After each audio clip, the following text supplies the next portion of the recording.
Hello everyone, welcome to सिलाई से style तक, जहां फैशन बनता है मेरे हाथों से। आज मैं बनाने जा रहा हूं ऑफ शोल्डर ड्रेस। ये मैं आपको बना के दिखाऊंगा कि किस तरीके से स्टिच होती है। सबसे पहले हम लाइनिंग अटैच करेंगे और धागा टूटना ये तो बहुत ही ज़रूरी होता है। फ़िलहाल हम लाइनिंग अटैच करते हैं। लाइनिंग अटैच करते टाइम आपको इस बात का ध्यान रखना है कि लाइनिंग में बिल्कुल भी झोल नहीं आना चाहिए। अगर झोल आता है तो आपकी लाइनिंग सही नहीं बैठेगी। अब हम बैक की डाट डाल लेंगे इसमें फिटिंग के लिए।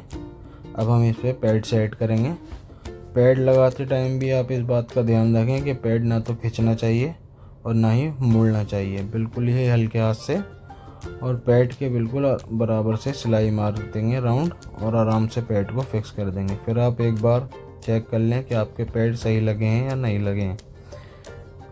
फिर इसके बाद पैड वाले पल्ले की लाइनिंग हम मेन वाले पल्ले पे अटैच करेंगे। सबसे पहले सेंटर की सिलाई मारेंगे इस पे।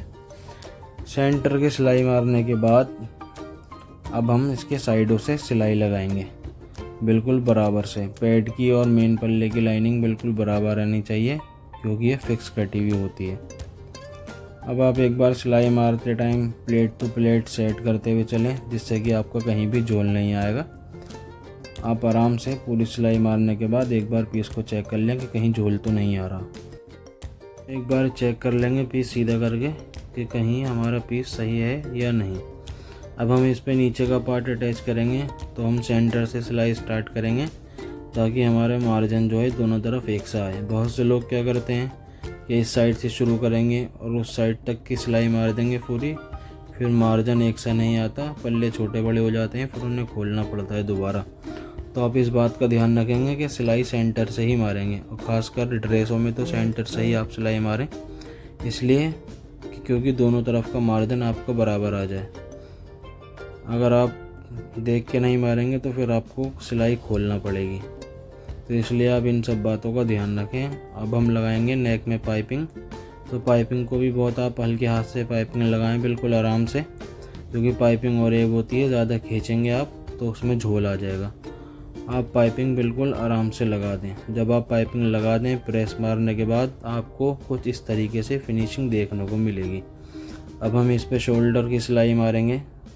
शोल्डर की सिलाई भी बिल्कुल आपको आधा इंची का मार्जिन लेके मारनी है, इसलिए ज़्यादा मार्जिन लेंगे तो फिर कंधी जोड़ने में दिक्कत होती है और फिर पहनने के बाद भी बहुत मोटा हो जाता है शोल्डर पर से। ऑलरेडी ये कपड़ा बहुत मोटा होता है इसलिए। तो अब हम मारेंगे साइड की सिलाई। जो आपका मेजरमेंट होगा उस हिसाब से आपने निशान लगाएं। हम उसी निशानों पे बिल्कुल साइड के जॉइंट मिलाते हुए आराम से सिलाई लगा देंगे पूरी।